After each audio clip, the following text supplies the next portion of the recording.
Okay, so it's good to see some people here, but I totally understand for the people who wanted to stay home, not wanting to drive, even when there's a little bit of rain in Southern California. But I'm glad we all made it through the storm. Turned out to not be too bad, and now we can get back into some physics. Before we get started with the presentation today, hopefully you're looking at the announcements. I adjusted some stuff based on some of the feedback we've had so far. So homeworks are now going to be due Saturday evening so that you have a little bit of time on Saturday, basically, if you need to finish up some stuff, or maybe more people have some free time. I removed the deductions due to incorrect guesses if there are multiple guesses like in the homework system. So you won't have like those pesky 10th of a point deductions. And I'm going to try to rein in the homework. I'm still adjusting that a little bit, but if you're working ahead, so you should be working on homework 3, but if you're working on homework 4, I might remove some of those problems. So maybe take it a little easy and just focus on the material this week. And I've posted the quiz 2 grades and uploaded the quiz 2 solutions. I also just made the homework 2 grades visible, but I think that most people should probably know what they had there. And I haven't adjusted the Canvas grade weighting, so don't pay too much attention to what it says your final score is for the course right now. I haven't actually adjusted how those are calculated, so it's just doing it very naively based on how many questions are in things and such. But I'm sure there'll be more announcements. I'll have office hours today after lecture, so if you want to talk about things, you can ask there or feel free to email me. Okay, so last time where we left off was looking at how we can theoretically predict specific heat capacities, basically. So what we talked about was that for a monatomic gas, we have a specific heat capacity of 3/2 R, and that basically that just comes from our work towards developing a thermal energy equation, and then saying, okay, if we have this thermal energy equation, we can just factor out the number of moles and the temperature, and what we're left with is the specific heat. And for a solid, I was struggling a little bit, but what you should know is that the equation we've been using, that specific heat capacity at a constant volume is equal to specific heat capacity at a constant pressure minus R. This is only true for gases. So when that's derived, which we didn't do in this class, it relies on some of the tools developed as part of getting the ideal gas law. And so for solids, you can think of them as being kind of both at a constant volume and a constant pressure, or if you allow for the fact that they can expand or contract when the temperature is changed, you could just say more accurately that they're at a constant pressure. But whatever you do, the relationship between the heat capacity for a solid at a constant volume and constant pressure, basically they're effectively equal. And so for a solid, constant volume heat capacity equals constant pressure heat capacity, which is just, well, I should say roughly this 3 RT. And so this is mostly true for metals, as I mentioned last week. For more complex, like crystal structures or things like ice, which is always going to be extra weird because of their intermolecular bonds that aren't as uniformly springy. Maybe they have some directionality. We don't get a nice 3 RT behavior, right? Because the way that we found this was by saying that the degrees of freedom in a solid, you can move in the X, Y, and Z direction, and you can compress in the X, Y, and Z direction. So you have 3 ways that you can move: side to side, up and down, forward and back. And you can also have some springiness, some spring force in those same 3 directions. And so overall, you have 6 degrees of freedom. And the equation for heat capacity is basically d over 2 times, d over 2 times r.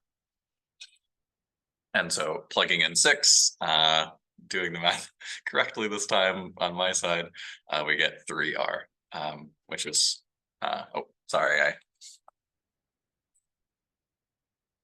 this should just be 3r. So the heat capacity, just 3r, but the thermal energy is heat capacity times the number of moles times the temperature, just to make that more clear. And so this picture just shows for a gas specifically, so something like a diatomic gas or something more complex than that, that we can have 3 translational degrees of freedom, 2 extra degrees of freedom from rotation, and then in extreme situations, 2 more from vibration. And so these pictures kind of show what each of those modes look like. But that realistically speaking, for a diatomic gas, we only ever get to here. And so that's why for a diatomic gas, we have 5 over 2r as the constant volume heat capacity for diatomic. And for monatomic, there are only translational degrees of freedom. So we're down here at 3 over 2r. For monatomic gases, if they rotate, they just look identical. They're symmetrical. It's like spinning a ball that doesn't have any pattern on it. You can't really tell which way it's been spun. And so, this is a tool that I want you to be able to work with. Is basically I give you a material, maybe some noble gas like helium, and you can say, okay, it's a noble gas, it's monatomic, it doesn't want to bond to anything, it's already happy with its orbital filling. And so it would have a constant volume heat capacity of 3/2 r. And for gases, you can add an extra factor of r to get the constant pressure heat capacity. So that would be 5/2 r.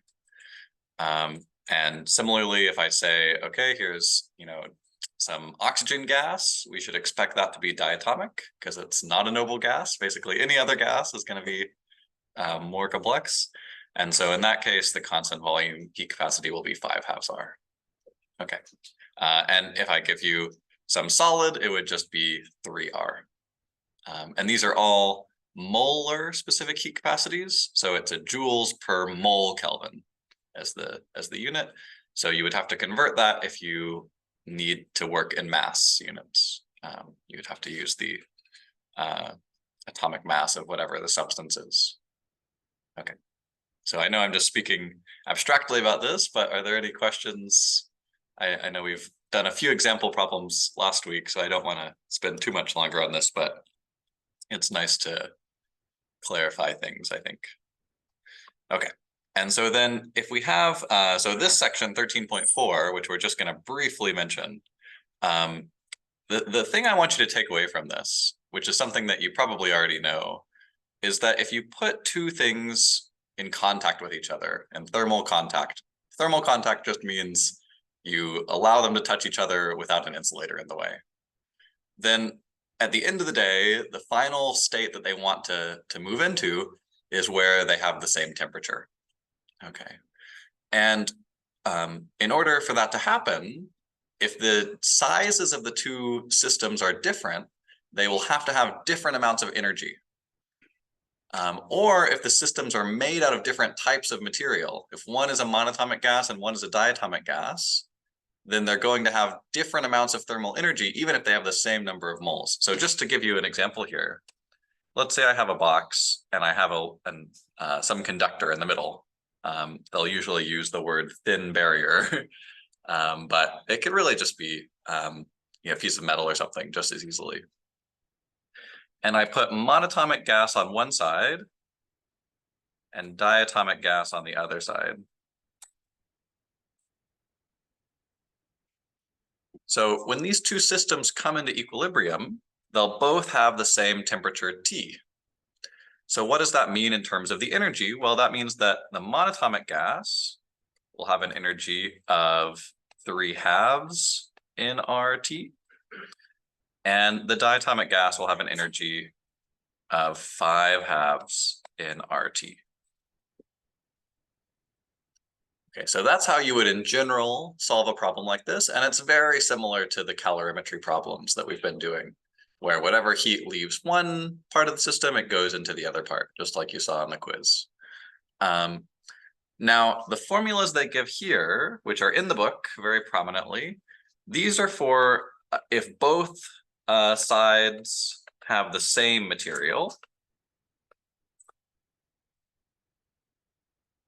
So if both sides have the same material, then the amount of energy on each side is just a fraction of how many molecules there are on that side, right? Because if everything's at the same temperature, and remember the average energy per molecule for a monatomic gas, for example, is 3/2 RT, or sorry, this would be the average energy per mole. Per molecule, we have to use Boltzmann's constant, kBT. You can see it's just a function of temperature. So each atom or molecule of gas has a specific amount of energy based on the temperature. And then if both sides are the same type of gas or the same type of material, the amount of energy on the left versus the right is just based on how many molecules there are. If there are more molecules, there'll be more 3/2 kBTs, and then you'll have more energy over there. And so that's what these equations are telling you, is just that the fraction of energy is based on the fraction of molecules. But if you're ever confused about that, just go back to the basics and write out what's the thermal energy of the left side in terms of the temperature, what's the thermal energy of the right side, and then just say, I know when they're in equilibrium, they're going to have the same temperature. That's basically a definition of equilibrium in thermodynamics, and we'll actually talk today about why that is. Yes? So what is it about the same? Yeah, so if they're not the same material, you do like I did here on the right side, where basically you write down, so every material has some equation for its thermal energy. And so the way that it works is it's basically that the thermal energy is the degrees of freedom over 2 times nRT. Something like that. So for this class, there are only like three possibilities. If it's a monatomic gas, F is 2. If it's a diatomic gas, F is 5.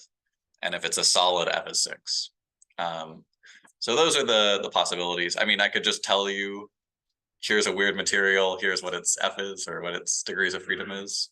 I guess I've been using the letter D for that. But the literature switches back and forth, and I think the book even does a little bit as well. But degrees of freedom, how many ways can it move? How many ways can it have energy? And so you just write down the relevant equation based on the type of material for each side, and then you say they both have the same final temperature. So that'll tell you the proportion of energy in each one. Okay. And then in order to get that final temperature, that's where you use calorimetry, right? You have to say however much heat leaves one goes to the other. And so based on the proportion of energy between the two of them as a result of number of particles and material, you can calculate the final temperature. And so I'll probably have the discussion section do this as practice, along with maybe some other things. It's going to be a busy time in the class because we're trying to transition between a lot of topics.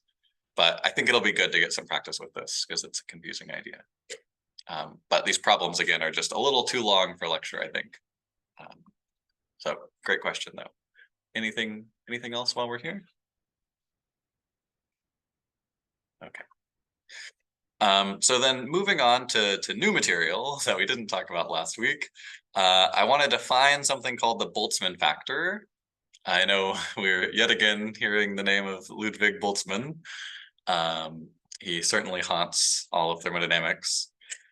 But the idea here is that if you have a system that can have 2 energy states, and you might say, okay, Canon, when am I ever going to see a system that can have 2 energy states? And just to give you an immediate example that I'm sure feels relevant, MRI machines use systems that have 2 energy states. So if you're at all interested in MRIs, then you'll encounter this Boltzmann factor along with a lot of extra stuff that you'll see in 3C.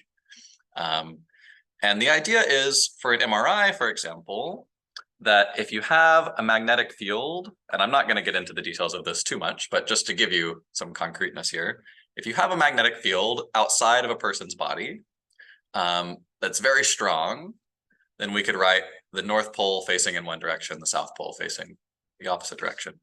Then the atoms and molecules in the person's body, they each have their own little magnetic field.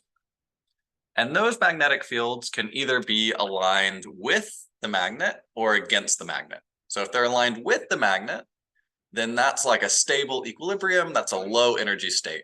Magnets want to all point in the same direction. But they could also be aligned against the magnet. And in that case, it would still be an equilibrium. It would just be a higher energy and unstable equilibrium. And it would tend to want to switch to the other. But you can have a system where there's some energy available, so molecules are constantly switching back and forth. And that's actually what an MRI machine purposefully causes to happen.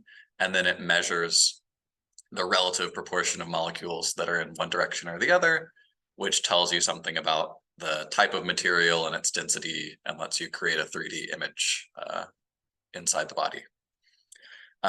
But if you have such a system, you might rightly wonder, how can I determine how many molecules are in the higher energy state and how many molecules are in the lower energy state? And that's what the Boltzmann factor does for you. So I'm not gonna, I want to derive it for you, but I'm gonna restrain myself because that would be half an hour down the drain. The book doesn't derive it for you either, but if you check out the Wikipedia page for the Boltzmann factor, you can read all about where it comes from. But it's really a beautiful thing. And the moral of the Boltzmann factor is that it's an exponential, right? It's e to the something, which tells you that when that exponent is, so since this is e to the minus something, we could just as easily write this as n2 over n1 is 1 over e to the delta e over kbt.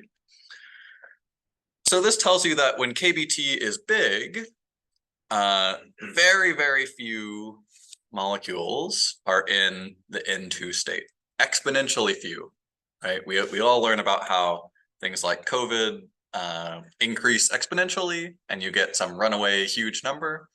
So it's a very similar idea here. When delta E over kbt is large, you have some huge exponential number. And so this very quickly goes to zero, right? If the denominator gets very big in a fraction, it goes to zero. And so the number of molecules in the higher energy state becomes very small.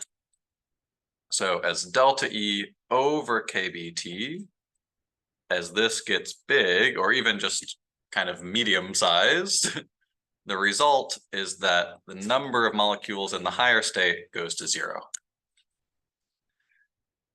And so you can see that that happens, this delta E over kbt is big when delta E is greater than kbt. And so what the Boltzmann factor is telling you is that you can compare, I guess I haven't defined what delta E is. This delta E is the difference between the energy of the high energy state and the energy of the low energy state. So that's kind of a characteristic scale of energy for such a system, because it's telling you how much extra energy, how much extra oomph do I need to get to the higher energy state? And how much extra energy am I going to get back when I move down to the low energy state? And so the temperature tells you something about how fast the molecules are moving, how hard they're bumping into each other. And that's the reason that it also tells you when you're going to have particles in your system that are in the higher energy state. If the difference between the energies of the system is similar to kbt, then some of these molecular collisions are going to push molecules up into the higher energy state. You can just imagine these things as like billiard balls bouncing into each other. So if you have collisions that are taking place with energies that are, similar to or bigger than this difference between the energy of E1 and E2, then you'll be able to successfully knock particles to the higher energy. But if your temperature is too low, then you would have to get very lucky. You would have to get lots of collisions in a row that all give one particle energy in order to get it fast enough that it gets into this higher energy state. And so the exponent here is telling you that that's very hard to do. And so we can see some images. So on the left, this is what happens if we plot N1 versus N2 compared to temperature. And the temperature here, KBT, is in units of delta E, is in units of how much energy difference there is between state 1 and state 2. And so you can see that as the temperature goes to 0, almost all of the particles are in the lower energy state. So this is the low energy state, and this is the high energy state. And so when you don't have very much energy, all the particles fall down to the low energy state, right? They don't have any ability to jump up to the higher energy state. But as you give more and more temperature to the system, you're making those molecules move faster, they're colliding harder with each other, and some of them bump up into the higher energy state. So by the time KBT is equal to delta E, about a quarter of the particles are in the higher energy state and the other 3/4 are in the lower energy state. And as you take that temperature out to infinity, you get equal numbers in both states. So if the temperature is so insanely high that when compared to that difference between E1 and E2, then every particle collision is going to knock particles up into the higher energy state, and then they're just going to naturally decay back into the lower energy state. And you get this equilibrium where they're an equal number in both. Because basically at that point, the system can't even distinguish between them. It has so much energy and temperature that the difference between those two just looks minuscule. They're basically the same. Okay. And then we can generalize this to a system with tons of different available energies. So you can imagine if you have electrons in an atom, maybe they can be in tons of different orbitals. Maybe they could be in, the 2s or the 2p, or maybe they could even jump up to the 3s, 3p. So you could have a ton of different possible states, and they all have some energy. And then the probability associated with being in them is proportional to e to the negative energy of that state over kBt. So as you go through your career, learning more and more chemistry and understanding better sort of how molecules tend to behave in these complex systems, you'll encounter the Boltzmann factor again. So be prepared to see it. And it's just telling you that systems like to be in states that are similar in energy to the energy you get from the temperature that the system is at. And so if you're trying to get it into a higher energy state, usually you have to increase the temperature. That's kind of the only way to do it.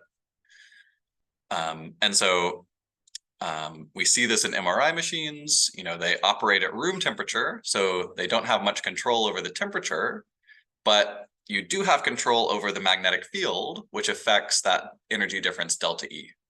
So by making the magnetic field really large, you're making that delta E bigger, and that makes the signal from the MRI more detectable. So that's why we have to put up with these huge magnetic fields in MRI machines that can rip out your, watch or phone or whatever. It's because of the Boltzmann factor. It's because of this exponential relationship. And you'll learn more about magnetic fields and such in 3C if you're taking that soon. But before I move on, any questions about the Boltzmann factor and how we apply it? So, the type of question that you'll get in the class for this might be I might tell you have a two-state system and the temperature is equal to, delta E over 2 kb or something. And I might ask you what's the ratio of N2 over N1? So this is the type of question I might ask you about the Boltzmann factor. And so all you would have to do in this case is you would just plug into the formula, basically. So it's e to the negative delta E over kBt. And you can see here that kBt is delta E over 2. So this is e to the negative 2, right? Because when we plug in delta E over 2 for kb, we end up getting e to the negative 2. And so you could plug this into your calculator and it would be I don't know, something like, let me just plug it in really quick and actually give you an answer.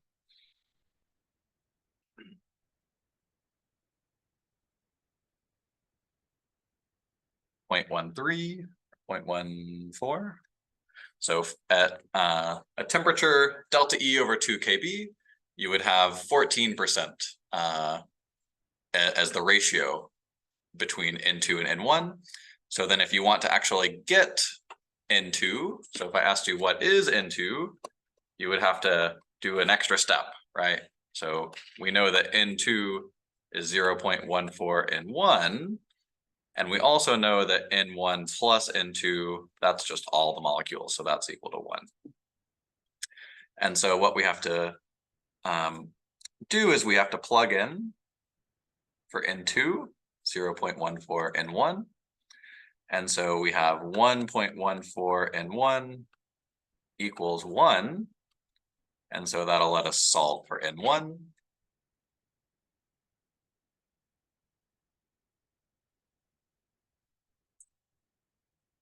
And we get 0.88. And so then N2 would be 0.12. So close to that ratio, but not quite the same. So be careful. The Boltzmann factor tells you the ratio of N2 to N1.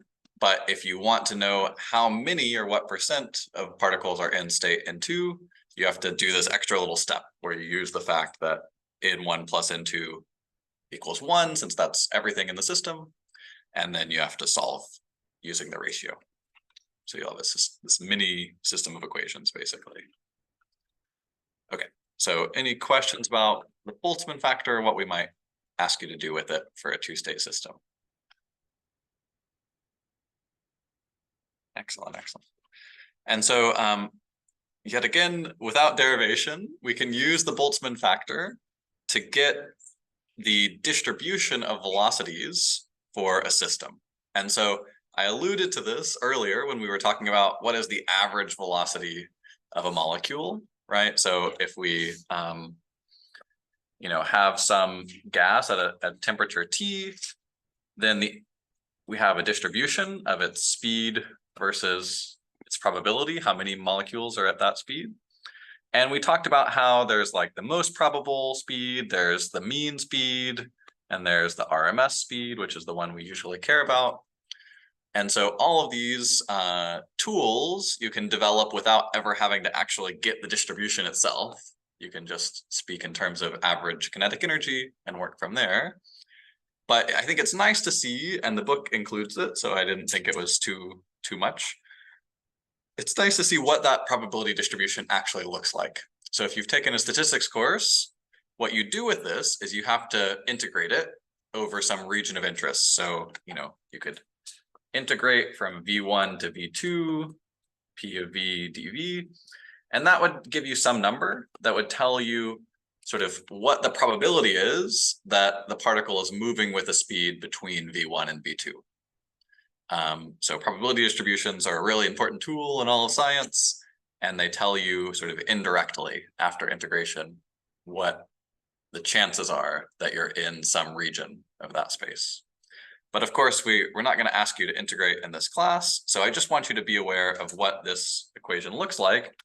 And we can see that this e to the stuff, that this is e to the minus 1/2 mv squared over kBt. This is the Boltzmann factor. Okay, so when particles are moving, they have kinetic energy. And if we want to figure out how many particles are in each state, we have to think about the kinetic energy of each state, that 1/2 mv squared.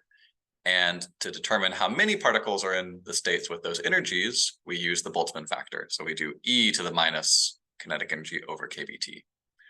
And then there's an extra factor of v squared out front that basically comes from normalizing the distribution. And it's related to the fact that these are normal distributions in vector velocity space that we have to modify to be distributions in speed. And that's why they become they're called chi distributions in statistics. But the main takeaway I want you to have here is that when you have a more massive particle, they have a distribution centered at lower speeds. So at a given temperature, the average kinetic energy of gas particles is the same regardless of what type of gas it is. Okay, so or at least regardless of what the mass is. So for a monatomic gas, the thermal energy, right, was 3/2 in RT. So regardless of how heavy those molecules are, as long as they're monatomic, they're going to have this thermal energy equation, which tells you that for a heavier gas, they have to be moving at a slower speed, because if the kinetic energy of the individual molecules is going to be the same regardless of mass, the speed has to be adjusted such that that can happen, right? So kinetic energy is 1/2 mv squared. So if the kinetic energy of particles in a gas at a given temperature, it's just a function of temperature, effectively. So what that means is that at a given temperature, if you have some gas that has a higher mass, it has to have a lower speed in order for this equation to balance.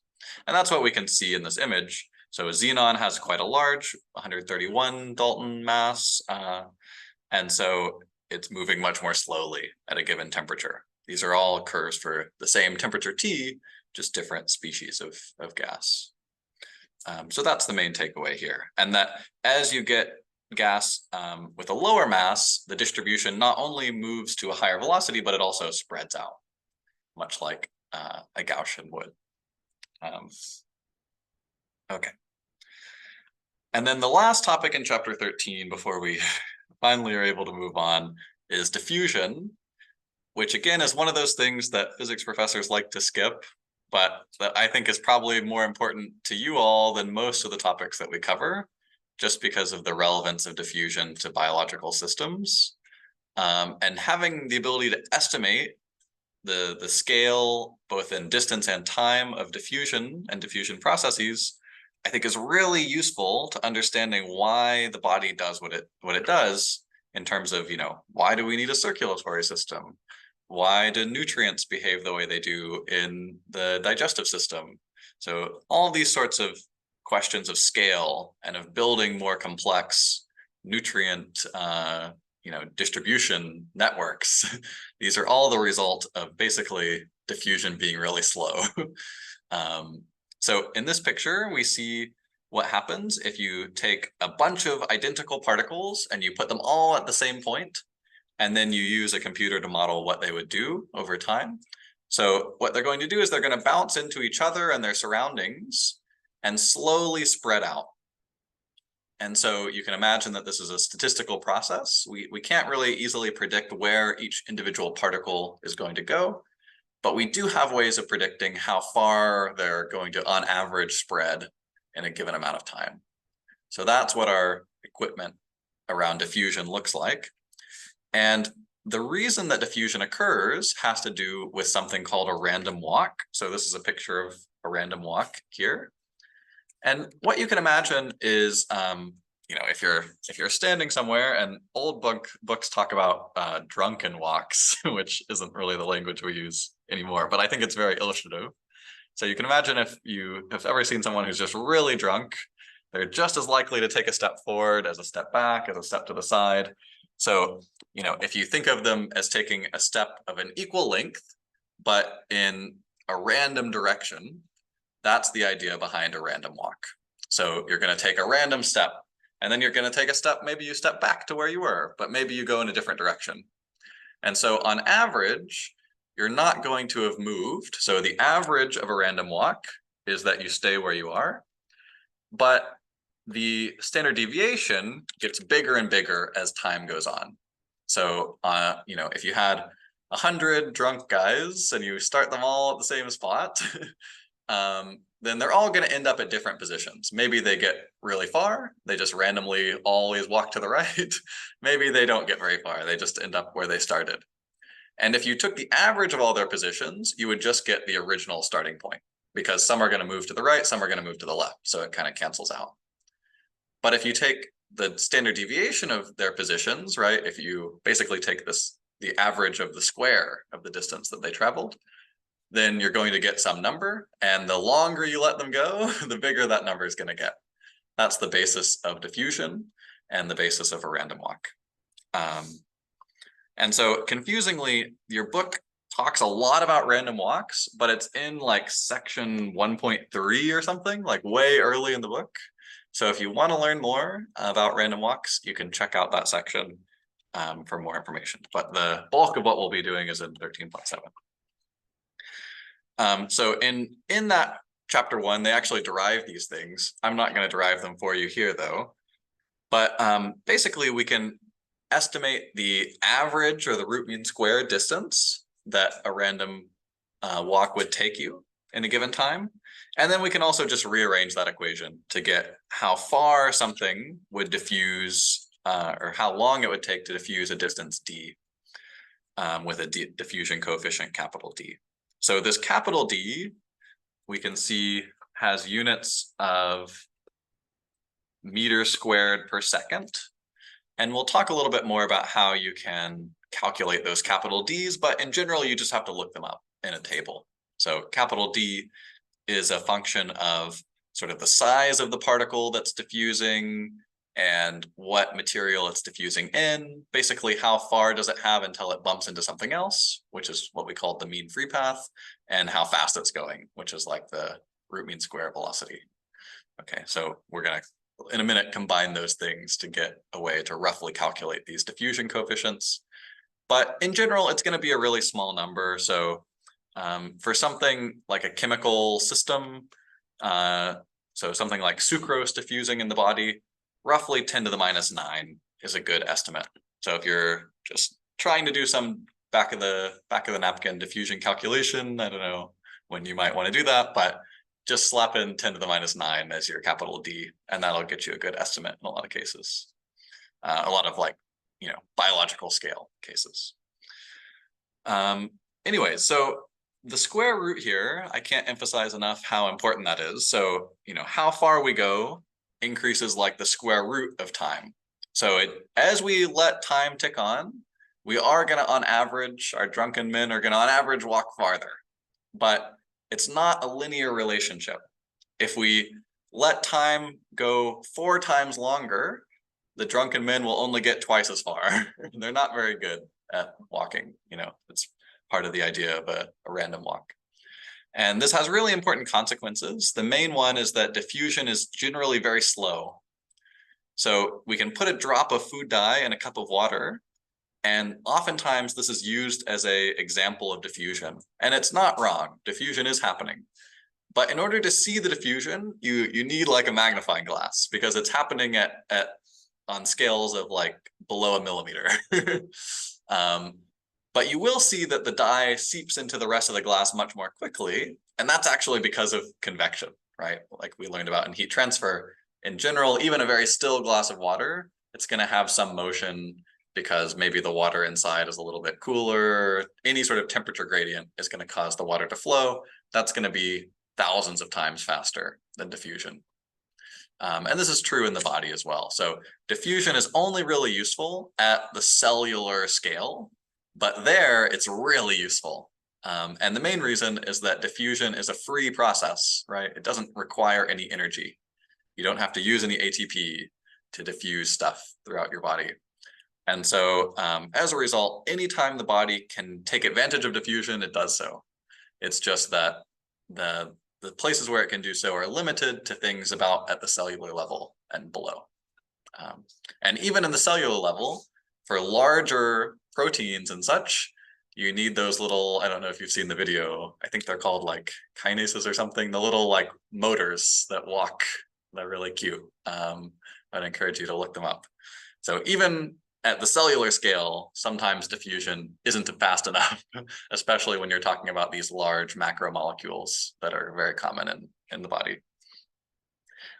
One more thing, just since I'm an astrophysicist, so I have to tell you that diffusion is also what happens to photons in the sun. So the sun, it's big, but it's much larger of a distance from the Earth to the sun than it is the radius of the sun. And it only takes light 8 minutes to get from the surface of the sun to our eyes. But it takes light 100,000 years to get from the center of the sun to the surface of the sun. And the entire reason for that is diffusion. So the sun has a very large, the sun has a very small diffusive coefficient for photons. The plasma is very dense to them. And so the photons bounce around a whole bunch, and it takes them 100,000 years to make their journey to the outside, which is kind of crazy. Anyways, so how do we get these diffusion coefficients? Well, you can look them up in a table. They're going to be very sensitive to temperature and pressure and solvent and solute. So there's a ton of stuff that goes into calculating and measuring them. But you can see that for diffusions within water, that we're talking 10 to the minus 9 to 10 to the minus, 13, something like that. So all about that scale in terms of units of meters squared per second. But if we want to calculate the diffusion coefficient, we just have to look at the units involved. So since the units are meters squared per second, we can imagine multiplying a velocity by a distance and getting a diffusion coefficient. And if you do a more thorough analysis, you'll get that there's also a factor of 1/3 in there. That basically just comes from the definition of the root mean square velocity. And so then plugging in, remember that V RMS is equal to the square root, excuse me, KBT. Well, let's go back. Yeah, so V RMS is square root 3 KBT over M. That's better. And the mean free path is this really gross equation that has the momentum and the radius squared and everything else in it. And so combining them, we get our diffusion coefficient equation. So we might ask you to, the pressure and the radius squared, and the square root of mass stays in there. So combining them, we get the diffusion coefficient, and we very well may ask you to calculate these. So this is for diffusion in a gas, actually. I should mention that, because the lambda, the mean free path that we used here, was for a gas. But it applies reasonably well to liquids. We have to be careful about what we mean by the pressure in a liquid. And so that'll be related to something like a concentration imbalance. But if we're giving you some system of a gas that's undergoing diffusion, maybe we tell you that the temperature is 20 degrees Celsius, that the mass of the gas particle is something really small, right? Maybe it's helium, so 4 times the mass of a proton. We tell you the pressure of the system, maybe it's 1 atm, and we tell you the radius of the gas, maybe it's an angstrom, 10 to the minus 10 meters. And we could just plug all of those things in and get a diffusion coefficient, and we would get something of the scale, maybe 10 to the minus 5. You see that the diffusion coefficients in a gas are much smaller than in a liquid. The diffusion coefficients in a gas are much bigger than in a liquid. And that's telling you that diffusion is more easily accessible in a gas. So if we put a little bit of water vapor in a room, it's going to spread out at a much faster rate than if we put a little bit of water vapor in a solution of alcohol or something. So be aware that this is a difference of easily 5 orders of magnitude. And so gaseous diffusion is actually reasonably efficient. That's what takes place in the lungs in order to have the CO2 and oxygen exchange in the alveoli. But diffusion in water, very slow, only really workable for small molecules at cellular length scales. Now, we can also talk about diffusion across a barrier which seems arbitrary, but is really useful because cells have a barrier. And so we say that one side of the barrier has a really high concentration, CH, and one has a lower concentration, could even be 0 concentration, Cl. And confusingly, the concentrations here are in number of molecules per volume. So not moles. So these aren't molarities. These are number of molecules per cubic meter. That's a very important detail to remember here. This equation, known as Fick's law, tells us how quickly these molecules are going to diffuse across this barrier. And what we can see is that this dn dt, this is the number of molecules traveling across the barrier in a given amount of time, and that it's related to the diffusion coefficient, right? So this is based on the material properties. It's related to the area. So if we have a bigger diffusion coefficient, then the particles are going to move faster. They're diffusing faster. So for example, a gas would diffuse faster than a liquid. If there's a larger area, so if the cell has a bigger surface area, then we're also going to diffuse faster. There's more opportunity for the randomly moving particles to accidentally move to the lower concentration region. And it's related to the difference in concentration. So, the reason that diffusion moves things from a high concentration to a low concentration is that you can imagine at the boundary, you're going to have things moving randomly right and randomly left. But since there are more things to the left, you're more likely to have something move right. That's the foundation of Fick's law, is that in a random process, having a different number of random things on one side versus the other is going to lead to some net bulk motion. And that's this dn dt. And then it's inversely proportional to the length of the barrier. So if they have to go farther, you're going to get less diffusion, basically. So the farther they have to go, the harder it is to get this to happen. And so putting it all together, it's basically just a sort of proportionality relation. We get Fick's law. And what I want you to see is that this is very similar to the thermal conductivity equation. Okay. So the thermal conductivity equation was something like dq dt equals Ka over dt dl or something like that. I don't know if we use derivatives or deltas, but very, very similar. We've just replaced concentration. We've allowed concentration to replace temperature and number of particles to replace heat. And then we have a different type of proportionality constant, D instead of K. But overall, almost identical relationship.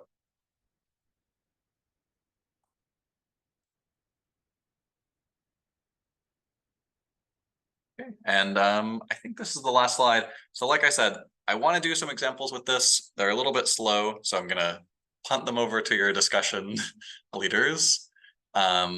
But I do think diffusion is a really important topic for you all to understand if you're interested in biology and chemistry. And so I definitely want to include it in our curriculum. But we have to keep moving. So this was supposed to be last lecture. On to chapter 14, which is pretty similar. So we're still in the realm of thermodynamics, but now we're going to talk about entropy. And so I think we've all heard of entropy, at least vaguely. And in chemistry, you may have had some opportunity to practice thinking about the change in entropy during a chemical reaction, because it's such an important part of predicting whether something will be spontaneous. And we'll talk a little bit about that. I'm going to skip some parts of chapter 14 that I think are really chemistry heavy, because you'll probably either have already seen them or see them in your future. But I do want to give you a physicist's perspective of entropy, which I think is probably much more thorough than what you would get in a chemistry class. So there are a couple of things to start us off. if you imagine gas in a room, the molecules are bumping into each other. You can see in this picture here that we might have two molecules bump into each other and fly off in opposite directions. And so we could imagine that happening. But it's really easy to imagine the reverse process also happening. You could have two molecules come in at some angle, bump into each other, and move off horizontally. So both types of process are equally allowed. They're equally likely. And so gases bumping into each other is an entirely reversible process. There's nothing inherently directional about it. And we might compare that to a flower blossoming, which isn't reversible, right? A flower can only go from a bud to a flower. And then, I mean, some flowers can kind of close back up at night. So maybe this isn't a great example, but we can imagine an organism as it grows and lives and then dies. That's a irreversible process. It can only go in one way. And so getting at the nature of predicting when processes are reversible and when they're irreversible is why scientists started to develop this language of entropy. And for a long time, entropy was just something that we kind of devised and found ways to measure and talk about, but didn't really deeply understand. And it really took some brilliant work in as late as the 1950s and 60s to figure out what entropy really is telling us. And so we're going to see that today in the slides. So to give you, to continue on with this gas example, we can imagine that, and this picture is a little unclear, but in this upper image, there's only one moving gas molecule. All the others are perfectly still, and one of them is moving. Whereas in the bottom picture, they're all moving a little bit. So both of these gases have the same amount of thermal energy. If we have one particle that's moving really fast, that's the same amount of energy as having a bunch of particles all moving slower. But you're only likely to see one of these situations, right? When we were talking about this distribution of molecule speed, we never really talked about having one particle moving really fast and all the rest are zero. They're going to be spread out in some, Maxwell-Boltzmann distribution, some effectively Gaussian distribution. And, this might seem weird at first because we were just talking about reversible processes. When two gas molecules collide, it's just as likely that they collide and move off as it is that they collided in that different direction and moved off, in the horizontal. So why is it that if we put a high energy single molecule in a box of still gas, it tends to distribute its energy in such a way that all the molecules end up moving? We can think about this in terms of momentum using the tools from 3A, and the book does spend some time developing that. But I don't want to get too bogged down by the details of momentum calculations. But you can imagine what happens if you go to a pool or a billiards table and you hit the cue ball and it smacks into some other billiard balls. You start off in that case with just one moving ball, but usually you end up with multiple balls having some energy, including maybe the ball that you initially gave a bunch of energy, but it spreads out as those collisions occur, especially if you allow multiple collisions to happen. And so even though a process might be reversible, it doesn't necessarily share energy in such a way that it's equally likely to be in one type of distribution where you have one fastball as it is that you have the energy more spread out. So in general, the energy in a system is going to spread out between all of the particles. And we could even say that on average, the energy will spread out evenly between all the particles or all the modes of energy. And so we see this if you put some pieces of ice in a glass of water, that it's not that the faster moving water molecules are going to stay put. No, they're going to bounce into the ice until they all come to have the same energy, the same temperature, and just become a warm cup of water or a slightly cooled cup of water. And so this was really puzzling to early physicists, and eventually they were able to come up with a name for some quantity that we could measure that could tell us why this happens, when it happens, and how to, use this quantitatively. And that's where we get entropy. So around the time that entropy was first described, it was used as part of the second law of thermodynamics, which I know there's a lot of text here, but it basically just states that if we have a system in equilibrium, that the entropy, which is just some number that we're going to teach you how to calculate, is the biggest that it can possibly be. So an entropy system would be like that warm cup of water. It has a really high entropy, and its entropy isn't changing anymore. Once it's as big as it can get, it'll just stay in that value. But in an isolated system in general, the entropy is just going to continue to increase. So unlike energy that's conserved, entropy has this weird property where it's either conserved or increases. So it's the only thermodynamic variable that's like this. And there's a lot of talk in the theoretical physics community about why or how to imagine entropy increasing, right? We have these processes that when we zoom into the microscopic level, they're reversible. But because of the way that during collisions, for example, energy tends to be distributed more evenly than it was initially, on a whole, we get entropy increasing. And this is actually deeply related to the fact that time has a direction. So unlike space, I can walk to the right, I can walk to the left, I can go back and forth, whatever I'd like. In time, we can only move in one direction. We can only move towards the future. And there's a lot of reason to think that the fact that entropy increases only in our universe is really closely tied, and potentially even the origin of the reason that time can only move in one direction. So it's there's some really profound stuff in here. We're not going to get to do much of it, but you should think to yourself that the universe or any closed system, any isolated system, can only ever have entropy increasing until it gets to equilibrium, and then it's just going to stay the same. So for the example of hot and cold, the hot and cold system has a low entropy. We'll talk about how to calculate that later. So it starts off in a low entropy state. So low entropy. And then once these particles have shared their energy all mixed together, we're in equilibrium. So this is actually the highest entropy state that we could have in this type of system. And it'll be happy to just keep that same high entropy for the rest of the life of the universe. It doesn't need to do anything else. Of course, it'll cool off if its surroundings are cold, but in that case, it wouldn't be an isolated system. So an isolated system, we imagine it's insulated, cut off from the world.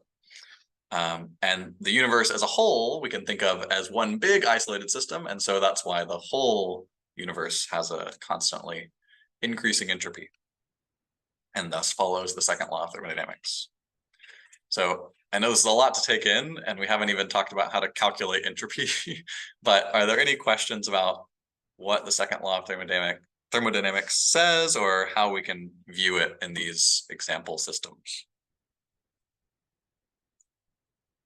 Okay, good. I realize it's already 9, so let's take our 5-minute break, stretch and talk a little bit, and then we'll hop back into the world of entropy.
Okay, so I know these breaks are never long enough, but we should jump back into the physics because I do want to get as far as we can today so that we can move on to our next unit on oscillations. So I think we can do a nice qualitative example with the tools we've learned so far. So a phase change, such as melting or freezing, occurs at a fixed temperature. And so at a fixed temperature, when one of these things happens, how does the entropy change? So if we have a block of ice that becomes liquid water, and that all happens at 0 degrees Celsius, how would we expect the entropy to change? And so this is a question that if you've had some practice in chemistry, you might be able to answer more quickly. But we can imagine we have to give ice energy in order to melt the ice into water. We have to give it energy. So it's an endothermic process. It's taking in the energy. And so, as a result, we expect that the entropy of such a process increases. Generally, endothermic processes require an increase in entropy. But to more concretely see this, we can imagine that if we melt the ice and allow it to turn into liquid water, that these molecules can now travel a greater distance. They can distribute energy more evenly. And so any temperature difference in the system will be washed out and allow us to come to some equilibrium where there's more possible positions for the water molecules, which translates to more entropy. So we'll show the formulas to calculate this pretty soon. But in general, what you should think to yourself is that if you're going into like from a solid to a liquid or from a liquid to a gas, those are transitions that increase the entropy. And if you're going the opposite way, that's going to decrease the entropy. So you can see that when you freeze water, you can decrease the entropy of that ice, but in the process, you're going to increase the entropy of the universe, right? If you run your freezer, in order for your freezer to freeze the ice, it has to produce more heat than what it took out of the ice.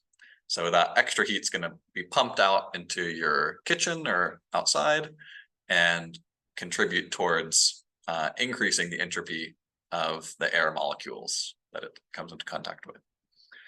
Another way of seeing this is in this gas box on the left. This is another example of entropy increasing, where we start off with some gas that's in a small volume and we don't change its energy at all. So the energy is constant, but we just we poke this little membrane, we allow the gas to fill up a larger volume. And so as a result of this, the entropy increases. Whenever we have a change in volume, the entropy is going to, an increase in volume will increase the entropy. And I know this sounds abstract for now, but we're going to see why that's happening in just a moment. But I just wanted to give you some qualitative examples. So in order to see why this is happening, we're going to have to do some probability, which I know not everyone's favorite branch of mathematics, but a very good one if you're going to drive out to Vegas. So we can imagine tossing a coin 4 times. And that'll give us this distribution of states that we see in the left-hand table here. So we could get tails all 4 times. We could get 3 tails and a head. And these are ordered states. So the order does matter here, whether we get tail, tail, tail, and then head versus head, tail, tail, tail. We count those as different. And we get 16 possible states. It's just, 2 to the 4th power. There are 2 possibilities for each time. We do this 4 times. And so each of those states in physics, we would call a microstate, right? If we know that the coin was head, tail, tail, head, we know everything about that system. And that would be like knowing for a gas if we knew the position and velocity of every gas molecule. That would be knowing the microstate.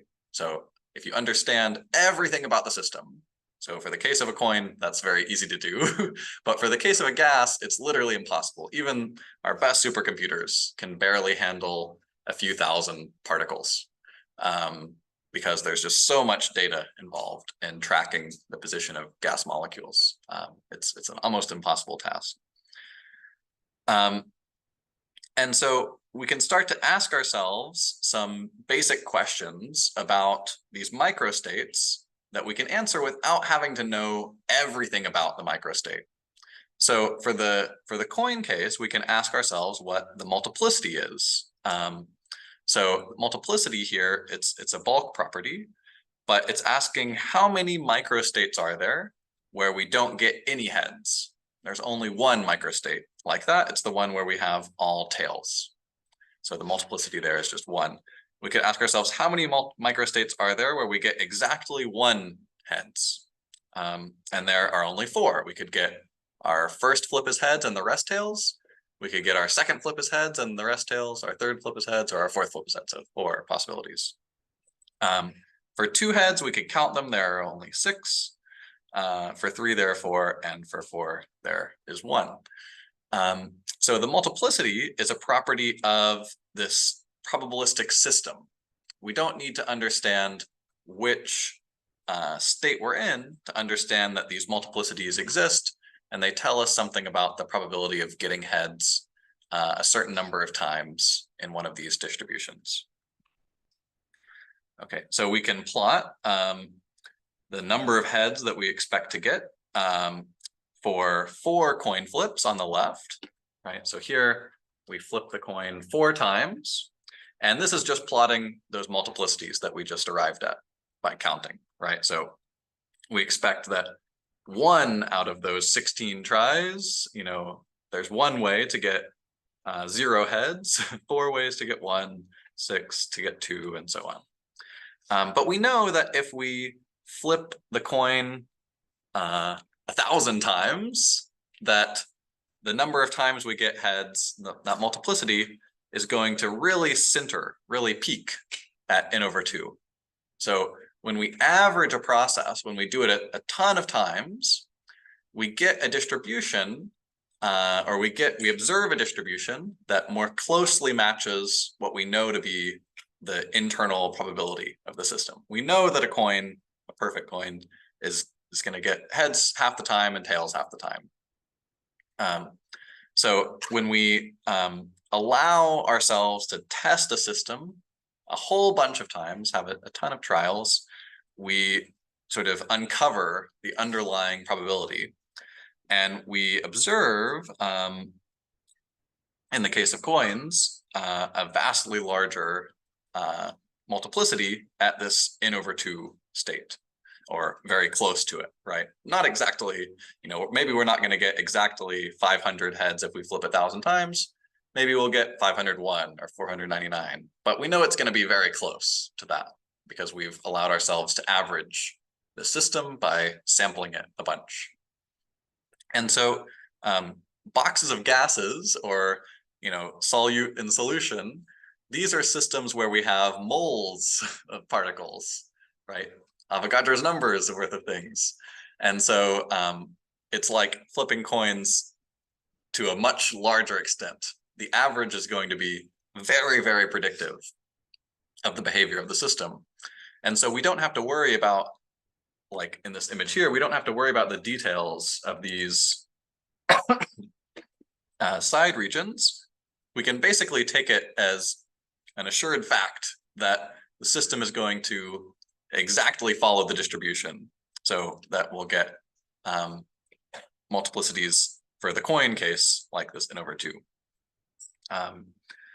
And so this is where we get into the language of microstates in thermodynamics. So we can imagine that the gas, at a given temperature, maybe there could be a particle over here and one over here moving like this, or maybe they could be in different positions moving in different directions.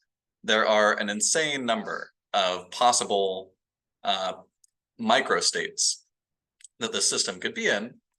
But what we can assume in thermodynamics is that because we have so many particles, that on average, there's an equal chance that the particles are in each microstate. We call this a uniform distribution. So all we have to do to think about the probabilities of this thermodynamic system, it's actually way easier than anything you would get in a stats class. We just assume that each probability is the same. And so we only have to ask ourselves, how many possible states are there?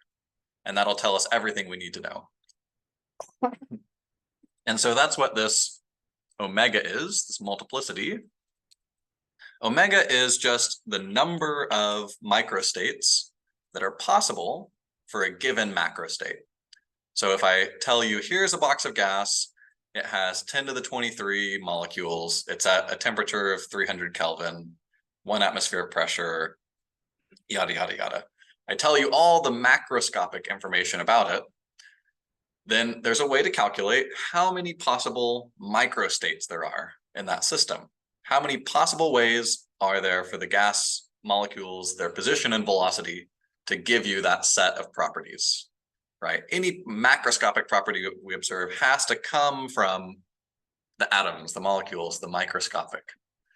And so if we counted every possible way, it's going to be some insanely big number, every possible way that the gas could be arranged that would give us that same pressure and temperature and such, then we add those all together, that's this omega. That's the multiplicity of the system. And just to give you an example of this, in a real system where there's roughly a mole of things, we expect this omega to be something like 10 to the 10 to the 23. So this is an unimaginably large, you can't even write this number in scientific notation, large number. And the reason that it's something like this is just that if you imagine putting a particle into a box, you have to specify its position. And if you put a second particle into a box, now you have to specify the position of the first particle and the position of the second particle. You have to imagine multiplying them, right? Because think about the number of ways you could orient these two particles. There could be one in box one and one in box two, one in box one in box three. So that's going to give you in number of positions. And then you could also then move the first particle and do it again and again. So you're going to have to multiply. And so what you're doing here, this 10 to the 10 to the 23 is doing that multiplication for a mole of things. This is just a rough approximation. And so in order to get the entropy of such a state, there's this really nice formula, KB ln omega. And out of all the things Boltzmann did, this was the thing he was most proud of. That's actually on his grave, is figure out this equation for entropy. So it's KB ln omega. And so we can easily just plug in here, KB ln 10 to the 10 to the 23. And if we have a logarithm that has an exponent of its argument, we can pull that exponent out to the front. So this is KB times 10 to the 23 times ln of 10. That's just a logarithm rule. If you try to type this into your calculator won't be able to handle it. It's an insanely large, unimaginably large number. And so ln 10, your calculator can handle that. So we can plug that into our calculator along with a value for Boltzmann's constant. And I get something like 3.2 joules per Kelvin. So even though we have this unimaginably large multiplicity, our omega is 10 to the 10 to the 23, because Boltzmann's constant is so small, and because of how logarithms work in terms of, undoing exponents, basically, the entropy that we get is just a regular number, 3.2. So what that tells you is that the systems we encounter every day in our lives, in chemistry or just around our bodies, have unimaginably large numbers of ways that they could exist. And we have no way to tell which of them they're in. We have no way to understand which microstate a box of gas is in. But by thinking about those probabilities, we can define something called the entropy, which lets us know effectively how ordered or disordered a system is, right? We can see that if there are more ways for a system to exist, if omega is bigger, then there is more entropy. So entropy is measuring how unsure we are about what the system is like. If we know exactly what the system is like, then there's no entropy. If we knew the exact microstate, there would be no entropy. But because we're unsure, there's some entropy associated with it. There's some multiplicity. And the more unsure we are, the more possible ways that system could be microscopically that would give the same appearance to us, the more entropy is present. So this is something we really didn't understand well until, like I said, the 1950s. And nowadays, we can talk about something called Shannon entropy. If you're in computer science or interested in encoding, which is the generalization of this thermodynamic entropy to other probabilistic systems. So we can talk about the entropy of a password or something like that. So I'm not going to get into that, but if you're interested in it, it's very, very cool and recent. So anyway, so this is how we define entropy in terms of the microstate probability, but we can also define entropy in terms of the heat and temperature. So we can say that some small change in entropy is related to the change in heat over the temperature. And this is how we'll develop some formulas to actually calculate the entropy. But unfortunately, I'm out of time for today. So we're gonna have to leave it there. Because I don't want to get too far behind, I might cover the rest of entropy in a recorded lecture. So be on the lookout for that. I know it's not ideal, but I really want to move on to oscillations before we get, I could obviously talk about entropy all day and need to move on. But I will have office hours after this if you would like to join me there.